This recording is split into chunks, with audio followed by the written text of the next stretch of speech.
Welcome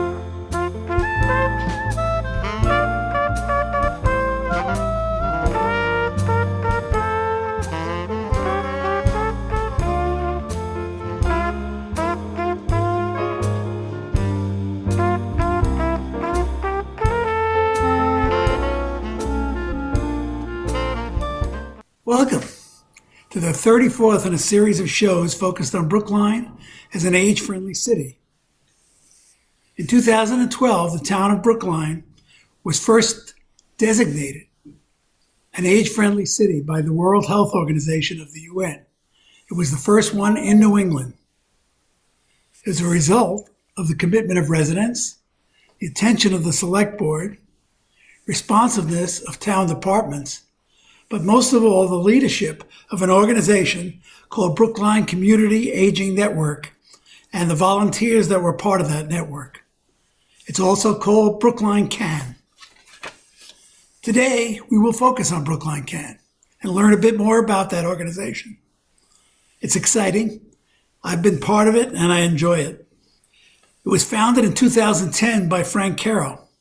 He's the force behind many older adult projects in Brookline and other related Brookline projects.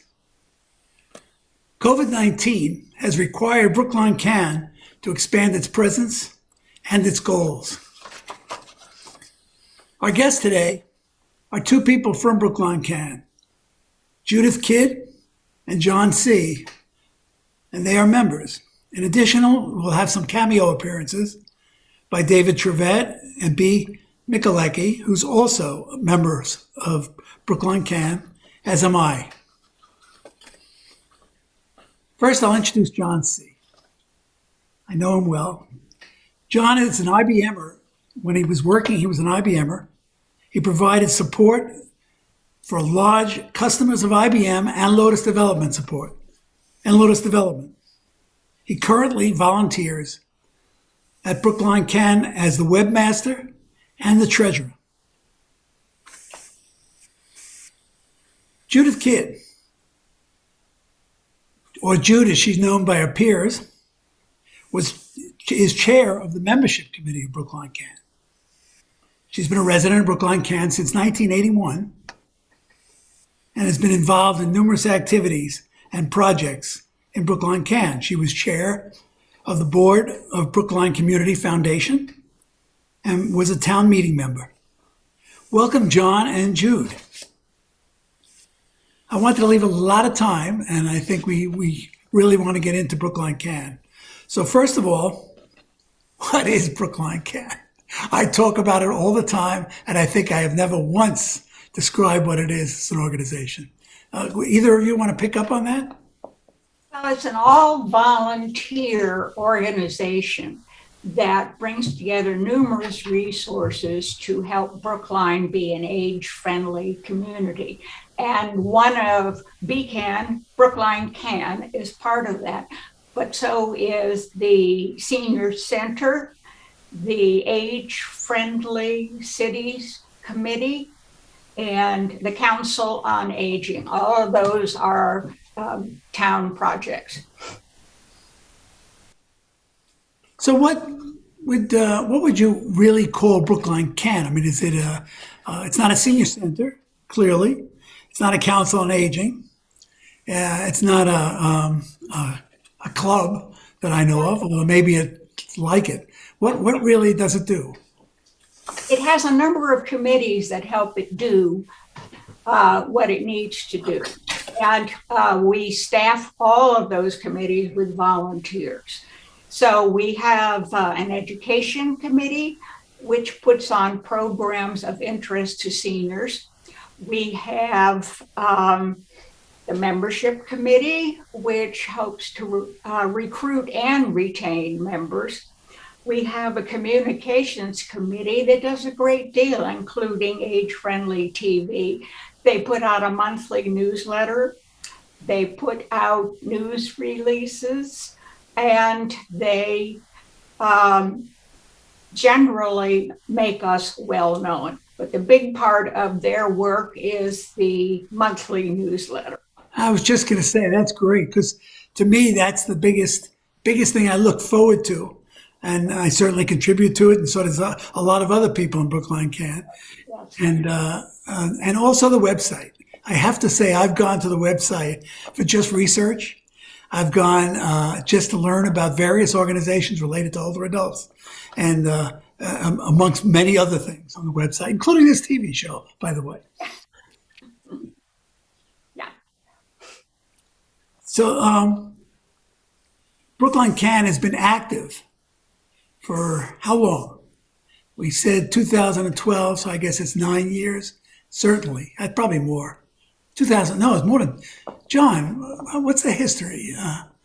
It was originally started in late 2010 by 50 or 60 members, and has been evolving over time. Originally, it was an organization whose emphasis was keeping people at home while they aged, and became much more of an advocacy organization as time evolved. Yeah, the advocacy part is interesting because I myself am aware of many of the things that were done over the years related to advocacy. I'm on that committee, but not active on it. But I've seen the things that they were doing, and it's really been impressive. It's not easy to move things through a town and get things done through, as Jude, I'm sure you know, it's a town meeting when you're on a town meeting. So the having people alongside of you, having people behind you that can listen to the potential issues, come to some sort of agreement, and help push it over the years is really valuable. Especially, and the issues that Brookline Can pushes, as far as I'm concerned, not only involve older adults, but help an awful lot of people. Yes. What are some of the accomplishments? Do you want to jump into those? Yeah, one of the things that helps all people in Brookline has been a committee which watches to make sure that the sidewalks are shoveled when it snows, to make sure that there's adequate lighting on the streets, and that the sidewalks are fixed so that folks don't trip on them in the dark. So we've also put up benches along Beacon Street. Right. And we have created, there we are, okay, there's some streets. Oh, that was the side. I recall that was the sidewalks, and that was pretty impressive, actually. Yes. The team you saw there, they were an amazing job. Yes, they did. Yeah, Susan Granoff. There's a bunch of people, but they're really effective. And okay, and the benches, I appreciate because I walk up and down Beacon Street, and I usually stop at a bench. Especially since COVID, if I get something like coffee or something to take out, and I didn't want to sit in Tate or someplace else like that where it's crowded, you walk along the street and there's a bench, and you can sit down and enjoy. And that wasn't there years ago. There's absolutely no question. And also, there's a lot of work being done on age-friendly businesses. There's over 109 businesses that have joined the age-friendly business. There's a sign that you'll see in many businesses. And basically it means they have committed to making their business accessible to, to everyone, but particularly to senior citizens who might require some extra help. Yeah, I actually recall one of those businesses being on GBH. They sent it on it, and our age-friendly business activity. They focused on it, and in fact, that business has become even more age-friendly, and so are the others in Coolidge Corner in the area. So this is over the years. So I think part of picking the age-friendly businesses is great, but I think it encourages others, and even encourages the ones that are selected to do more. I think that's true. Yes. And I think it really is true. And it was a wonderful volunteer effort from members of Brookline Can, who went out individually and met with each business and explained the program. Yeah, I think that's hard work, but it's worth it. I think that's really worth it. So, Matt, I think it's interesting to note that Frank Caro and the Jewish Community Centers founded this organization after taking a look at Brookline Village and all that they had done, and decided that Brookline didn't need a Brookline Village because it had so many of the attributes already here. So, do you mean Beacon Hill Village or yes. the village? Yeah, Beacon Hill Village. Oh, sorry. Yes. Yeah. And we had everything. We had adult education. We had committees looking out for streets. We have educational opportunities. And it was decided that Brookline Community Aging Network could bring all of this together. And so far it has, and I think it's only increasing. I think it's only increasing its capabilities because just the needs of COVID drove it to some extent. But over the years, it's just gradually. I've been at those advocacy committees meetings where so many people now, and they all and they're of influence in town, and they all participate. It's really very good as far as influence is concerned. I've been impressed myself, frankly. Matt, we also did some work on crosswalks. This is a before and after picture of a crosswalk that had faded so that it was almost useless, and members of Brookline Can convinced the town to repaint it. It only took a little bit, but bringing to their attention was enough to get that work done. Well, and they went so far as to get a pedestrian committee formed. I mean, in town, an actual official town committee that started being concerned about pedestrians in addition to, rightfully, but in addition to bicycles and public transportation. It brought the pedestrian factor in.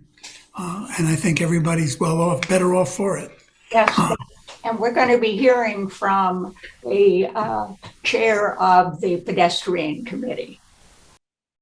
Hi, I'm David Trevvett, and I've been a resident of Brookline for about 10 years and a member of Brookline Can for 7 of those years. Brookline Can has been important to me in a number of different ways.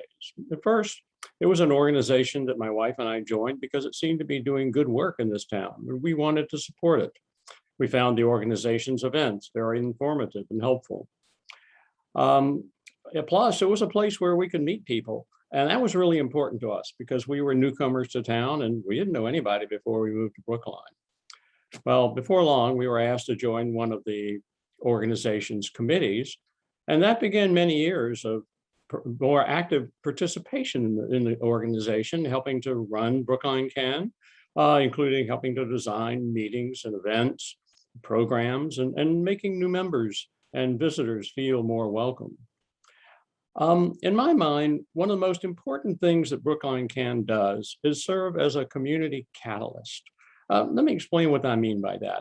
Brookline Can looks around, spots needs in the community, and then advocates and pushes to get new programs and services started up to address those needs. And then these new endeavors sometimes take on a life of their own. You can think of them as spin-offs from the organization. One example is the TRIPS program, which helps seniors who can no longer drive and who need to learn about alternate modes of transportation. Another example is the way in which Brookline Can advocated and pushed for years to get the town to install more benches along the sidewalks. And now that has become almost a regular program within the Department of Public Works that each year expands the number of benches in town. The one of these that has affected me the most is the Pedestrian Advisory Committee. That was created back in 2017, largely due to the advocacy of Brookline Can, led by Frank Caro, who then served as its first chair. When Frank decided to step down as chair, he asked me to take over, and I've been now the chair for the last several years. And be clear, this is not a part of Brookline Can. It's a town body that advises the Transportation Board, but it would not have existed had it not been for the advocacy of Brookline Can. So this organization has a history of launching new services and programs in Brookline that help the town. And frankly, it feels pretty good to be part of an organization that does that. Mikulecky, and she's a member of the communications committee, and she's going to probably talk about that. Hello, my name is Mikulecky. I'm very happy to have this opportunity to tell you how I became an active member of Brookline Can and how it has enriched my life. I'm a retired educator and textbook author. In about 2012, I taught my last class, turned in my final manuscript revision, and cleared out my bookcases and files. Then I began to look around for a way to stay active and perhaps use some of the skills I had learned over the years. One day, I read in the tab that Brookline Can was holding an annual meeting and exposition at the Senior Center, and a friend and I decided to attend. Like some others, I had not visited the Senior Center before because I thought I was not old enough. At the meeting, all of the Brookline Can volunteer committees were present to explain their work. I was very warmly greeted by a member of the communications committee who said they needed a writer. This committee is responsible for public relations, the website, supporting the age-friendly TV show, social media, and publishing the monthly newsletter. I decided to apply, and I was invited to join the committee. At the first meeting, the 7 committee members were welcoming and friendly. The monthly meeting soon became a highlight on my agenda. At our lively collegial meetings, we hear updates regarding the website, upcoming Brookline Can events, the big TV show, and public relations. We plan the contents of the next newsletter, and several of us are assigned to write one or more short items. Any ideas I have had for the newsletter were encouraged, and now I write some features on a monthly basis. And working with the public relations director, I also help write news releases about Brookline Can events and features about Brookline's age-friendly businesses. Researching and writing these articles and items for the newsletter has added to my knowledge of Brookline. When the pandemic hit, I took part in 2 Zoom panel discussions with other Brookline Can members on the topic of living with COVID. These discussions were shown on Brookline's Big TV and are still available on the Brookline Can website. Because I joined Brookline Can, I have worked with and gotten to know many interesting people that I would not have met otherwise. I have had a chance to use my skills in new ways and learned new ones. I have developed a greater sense of belonging to a community, and I came to love going to the Senior Center. Now I can't imagine my life without Brookline Can. I would like to know and understand the various ways Brookline Can, you see, Brookline Can as participating in the town and be heard by the town. We've had a number of shows where people got on for various positions and said, oh, I listened to the older adults and I heard them and I want them to tell me what to do, etc. But there's no feeling for how you actually do that. And I think you need help. Would one of you like to pick that up? Yeah, I can talk about that. There are a number of ways that we try to make ourselves heard in the through the Livable Communities Act, Livable Cities Activists. Yeah. Never mind. Easy for you to say. LCAC will work. Yeah, I never could say that. I use LCAC. Advocacy, and we've talked about a little bit, but that is the LCAC. It meets once a month and often meets with town officials and brings to their attention the various things that we want them to be paying attention to. The website and social media are other ways of getting our point of view across. Matt does the social media and I do the website with help from various other people. We also have a monthly newsletter that is very well received, and a small group of people, including Matt and myself and B, who you will have heard from, do the writing and editing and publishing in both paper form and email form. We also do a series of educational programs on various subjects, free lectures and other kinds of programs to educate people on of various issues of interest to seniors. And oh, by the way, we are constantly recruiting and retaining new members. Jude is the chair of the committee that's is responsible for that. Yeah, I think each one of those new members and each one of the people bring new blood and new direction and support to the organization. Because as I've seen some come in, I see that they start influencing the whole direction. So that's really, if you want to say something in town, you suddenly have a whole network that's working with you, and you can communicate it. And what I find in all our meetings is everybody listens. Everybody, any idea you brought up. An example is way back, there was someone who wanted a bus stop added to the reservoir. And he came in day after, and it just came in out of nowhere as another subject. It was picked up, it was carried forward, it took a few years, but it was accomplished. And it was just an idea, someone who came in who they themselves had a lot of difficulty actually getting there. I can remember just new people coming in and bringing ideas that worked.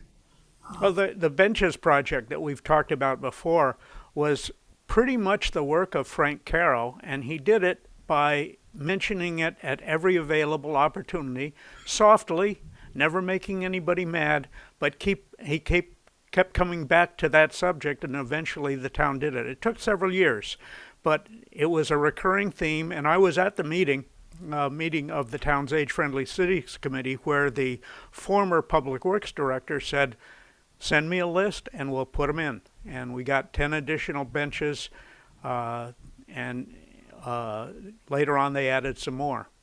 And the idea was that there were benches in the shopping areas, Coolidge Corner, St. Mary's, Brookline Village, and Washington Square, but nothing in between. And those are all walkable places, but if you get tired, there's no place to sit down and rest. And that was a result of just calm persistence over many years on Frank's part. And one of the problems was that things like that to accomplish involve multiple departments and people in town. So if you don't have a network of people, if you don't have a group that works together, it's hard to communicate with the various groups. But if someone knows someone here or has worked before with this department or knows this, each one of those helps the others as they accomplish things. At one of our Age-Friendly Cities meetings, Frank went through the town departments that are involved with pedestrians. And it took a long time because I think almost all of them have something to do with pedestrians. Certainly the police, the public works, the fire department, and you can go on and on, just trying to meet the needs of pedestrians, which can be of any age. The things that are of interest to older people are almost always welcomed by much younger people as well. Oh yes, for instance, the automatic doors that they use when they have carriages and you have strollers, and they call them strollers, not anymore. but or anything else, anybody that needs, and we put a list of those out, and all of these various activities I've never seen one that only helps older adults. It may be that someone else is bothered by it, but it's not big enough for them, or they don't have enough time, or they're not in a position to push something like that. But they sure are happy when they get it. You know, Matt, there's something else we've been involved with. It's the tax reduction plan, a work plan, where if a person 60 and over works for a town department, including the senior center, for 118 hours every tax year, there's a reduction in their real estate tax. And that's been very popular. Yeah, and that was another Frank, but and others moving, and other people moving. That's I've heard that completely nothing to do with Brookline Can, from just other activities where someone was working on the tax work-off program and talking about what they were getting from it, an individual. Well, they're also getting companionship. I think one of the things is getting out there and having useful work to do that also brings you in contact with other people. It certainly is incredibly important as you age, and we've all learned that through the COVID. Oh, yeah. All the isolated people that are trying that through COVID, I think it was more important than ever to have someone to go to, and people, regular meetings, regular contacts, regular activities that are needed remotely, but were needed badly, and it involved everybody in the community. In some ways, very strange, but in some ways with Brookline Can, I felt more involved than in those meetings and what we did throughout COVID than I did even before, because you're like us. We were talking directly, reaching out, and focused. There was also a program, probably Frank was behind this too, about extended parking for caregivers. So if they were immune from the 2-hour limit unless they were a resident. Yeah, I don't think that was so much Frank as the people like the Commission on Disability.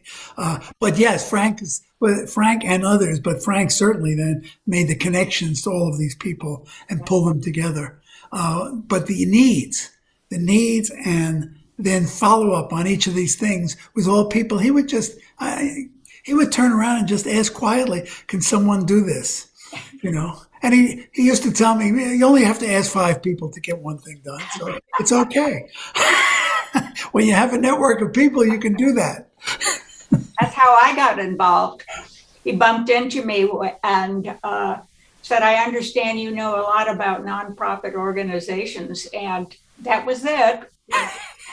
There I was. Yeah, I think we each have an experience like that, especially. I got involved when they were looking for somebody to run their website. Yes. You just walked in the door at the right time. Yeah. Letting people know that you have a technical background was probably not a mistake, because I think it's been great for us. So, and I hope it is for you too, actually. Well, I enjoyed doing it. Otherwise, I wouldn't. Right. That's it. That's called volunteering. You volunteer, you do things that you want to get done, and you need to get done, and you want to do part of it at least. And that's what we call volunteering. So, oh, gee, time is flying. We could talk about this. We could talk about this on and on, because what it does. What it does is remind us of what we're doing, and we should remind others. And I'm going to suggest that that this program, which goes out, I think you want to use it otherwise too, and make it available on the website and available to everybody who wants to see it afterwards. But I also think people should contact Brookline Can to find out about it. Yeah, well, the website is extremely helpful, including with information about how to join.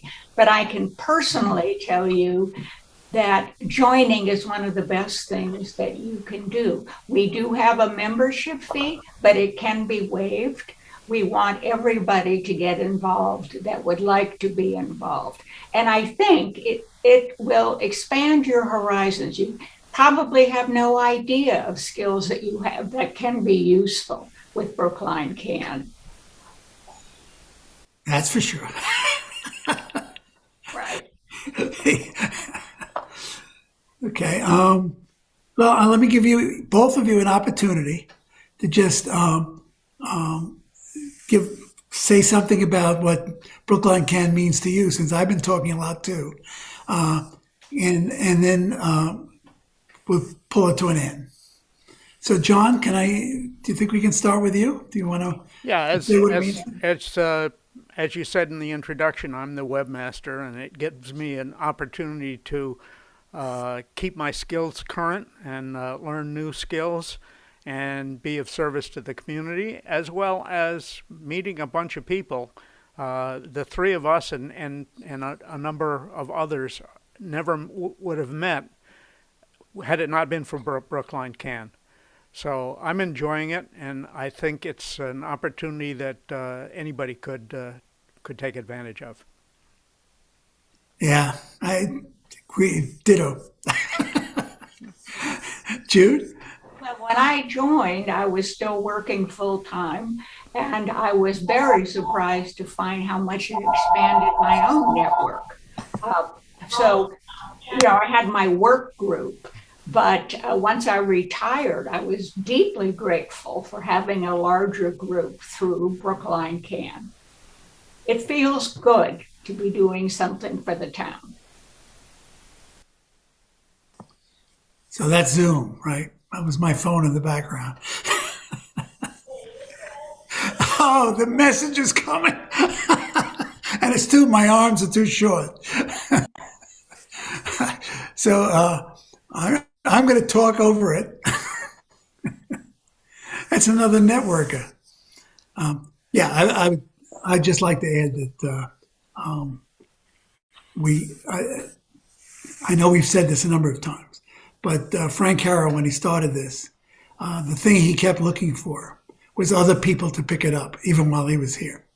And I think that it's happening. I've seen it happening. Certainly, maybe COVID pushed it further, okay, because people had to pick it up. But I think I really see it happening in Brookline Can. There's available work and activities and for anybody that wants to join and anybody that wants to be a part of it. It's completely open. Hopefully, it stays both diverse and it brings in people of all levels of both income and living, etc.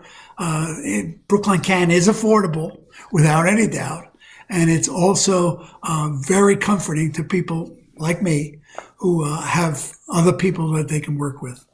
So I want to thank you guys, and I'll bring this to a close. So I want to thank the rest. Besides John and Jude, I want to thank the rest who are watching and the people who watch this going forward. Be aware that the program will often rebroadcasts several times in the next few weeks.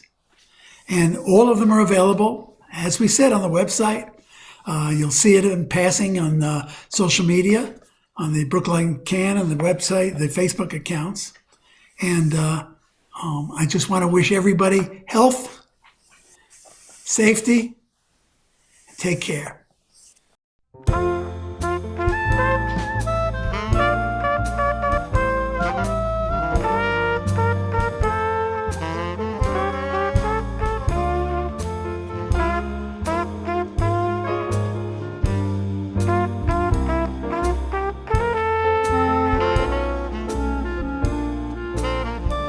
Thank you.